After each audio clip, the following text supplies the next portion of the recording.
More than 200 mayors have signed a letter calling on the Senate to return early from summer break to pass the background check bills already approved by the House. Ohio Congressman and Democratic presidential candidate Tim Ryan has joined a caravan of protesters headed to Senate Majority Leader Mitch McConnell's home state of Kentucky to pressure him to act.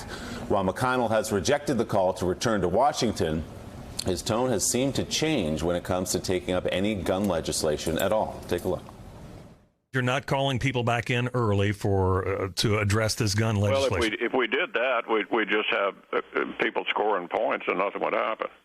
There has to be a bipartisan discussion here of what we can agree on. Background checks and red flags would probably lead the discussion, but a lot of other things will come up as well. But what we can't do is fail to pass something, you know. By just locking up and failing to pass, that's unacceptable. Leader McConnell also said a ban on assault weapons likely will be among the proposals discussed, although he expressed skepticism over the effectiveness of the 1994 assault weapons ban. So, Noah, I'm listening to Leader McConnell there, and for him, a little bit of progress there perhaps, or some movement where he says we can't do nothing. What do you suspect he means by that?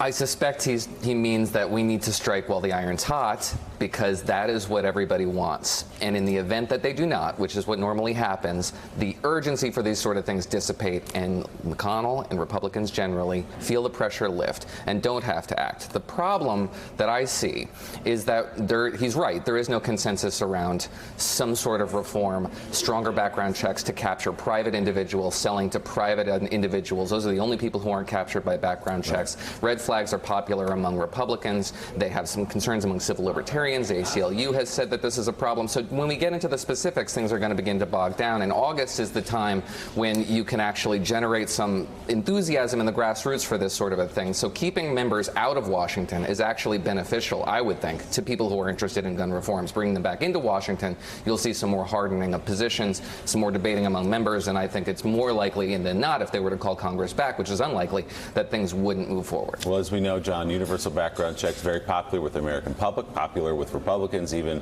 a majority of NRA supporters are for universal background checks, expanding what they are now.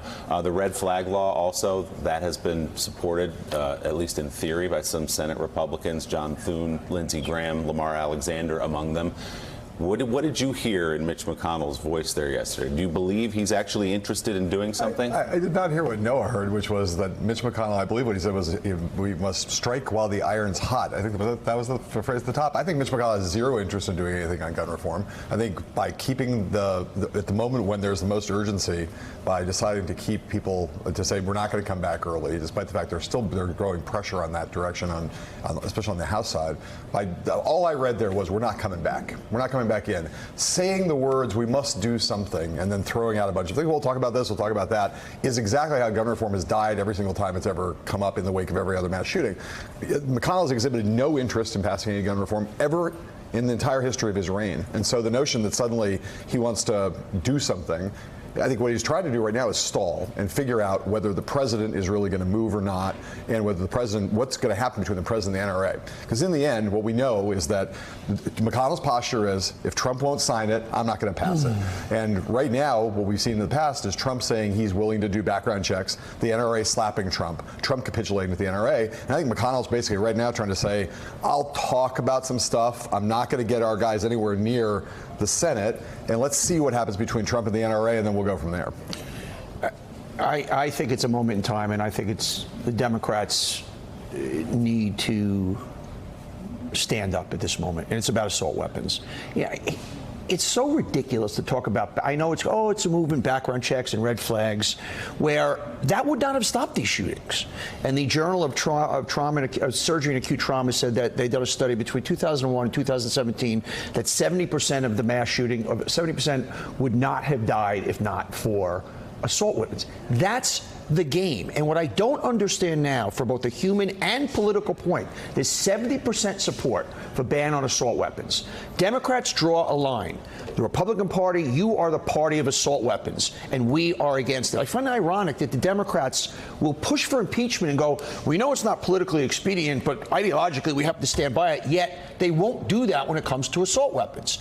Every Democratic candidate should stand up and say, we are the party of protection and the Republicans are the party of assault. Not only assault weapons, assault on the truth, assault on wages, assault on universal health care. Make them the party of assault. This is a moment in time that leaders step up. And I just find that we all go blah, blah, blah, blah, blah. It doesn't matter till we get the assault weapons. The difference is the legislative language exists now for red flag laws, exists now for increased background checks. There is no language for an assault weapons ban because the 1994 ban didn't do what activists want. When Democrats are in a room with each other, being honest, they will say, same-sex marriage that the loopholes allowed weapons that are functionally assault rifles in every form and function, with the exception of some cosmetic features, allowed those to exist and didn't have any effect on them. They want stronger language, and nobody can capture assault rifles, but not semi-automatics broadly. Make the Republicans be the party of assault weapons. Ask every politician, are you for or against, not a slippery slope question,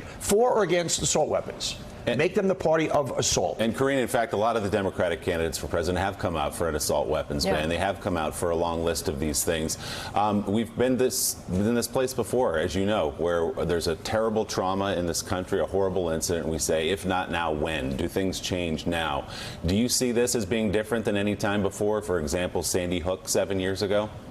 Look, what I heard, Willie, from that clip of Mitch McConnell talking about all of this, I think it's just BS. It's hogwash. He's stalling. He's not going to move on this. And that is the most kind of disheartening part of this, because this has been going on for years now. We've seen kids get gunned down and killed. Just this weekend, we saw moms and dads getting killed for shopping for their kids, for school supplies, you know, and we see people getting shut down, churchgoers at church. So this has been going on for a long time, and this is at the feet of Mitch McConnell. In February, the House passed a background check bill that I think could get bipartisan support in the Senate, but they're on vacation, and Mitch McConnell refuses to bring them back. And I kind of disagree on not focusing on the background check, because if you can save one life, then you should do it. If a bill can save one life, then move forward with it. It's a start. We cannot do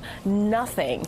And that is, to your question, Willie, I do think that nothing is going to happen, because this is on Republicans. Republicans in the Senate need to move, with Mitch McConnell leading the Senate. Like, they have to start moving. And so with Democrats this week, it's in particular the 2020 candidates, I think they have shown leadership. I think they are out there talking about this in a real way. Just in one of the Democratic debates, we talked about gun reform. The first time we had a real conversation about it on the debate stage. So I think we are headed in a good place with Democrats really fighting for this, but it has to be on the Republicans. We got to keep pushing Republicans. It is at their feet here. Karine, let me just push you, and I love you. You're one of my favorite people on MS, but if at the end of the day, background checks would not have stopped any of these shootings, what are we doing?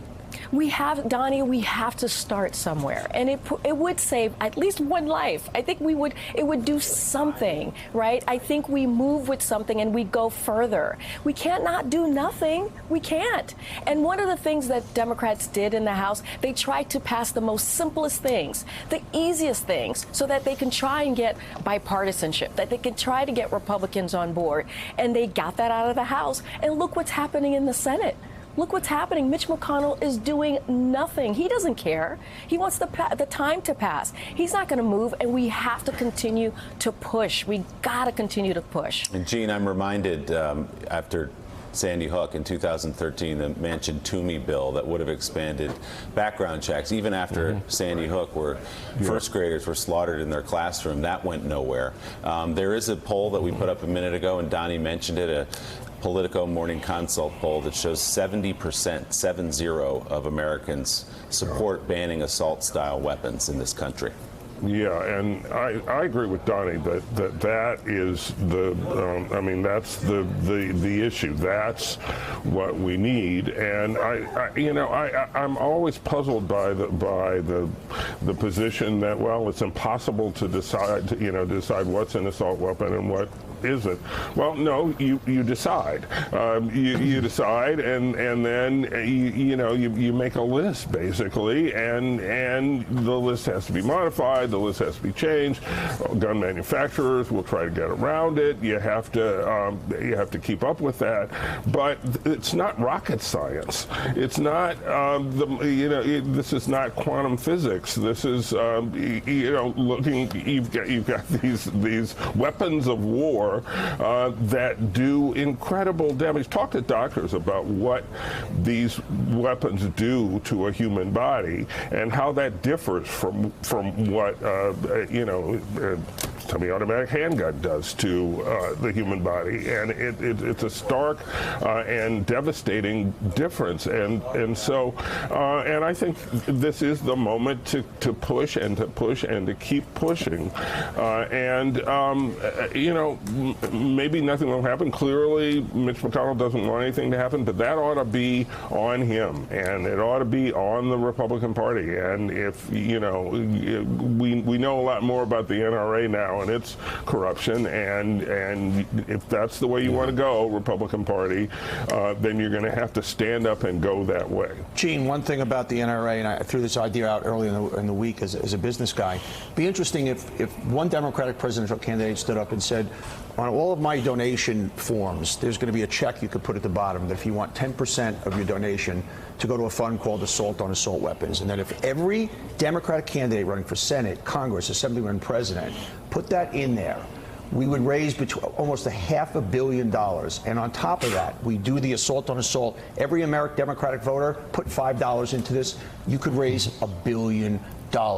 Once again, and you wouldn't hurt the Democrats because it would be all equal. They'd all be putting into the pot. This is the time for kind of really some out-of-the-box thinking. And, John, as this is all going on, the NRA is in the president's ear. He's spoken with Wayne LaPierre, the head of the NRA, a couple times. Yeah. We're talking about an assault weapons ban. Wayne LaPierre is telling the president, you better not even do universal background checks, despite the fact that the president has come out and said, I want to look at that. Again, I just point to the history. The president's on the record as having, I think, on 7 or 8 occasions and various times said that he was going to be pushed for background checks. We will get background checks, solid background checks, the best background checks. We're going to have them. And then in every instance where he has been then talked to by the NRA, by Wayne LaPierre, he has then backed down, and his support, which is the crucial support, in the sense that Mitch McConnell will not move legislation until Donald Trump blesses it. So that's all. There's just the Senate Majority Leader waiting for the president to, in a declarative way and in an unbending way, say what he will sign. And what Trump has done over and over again is come close to the notion that he would sign background checks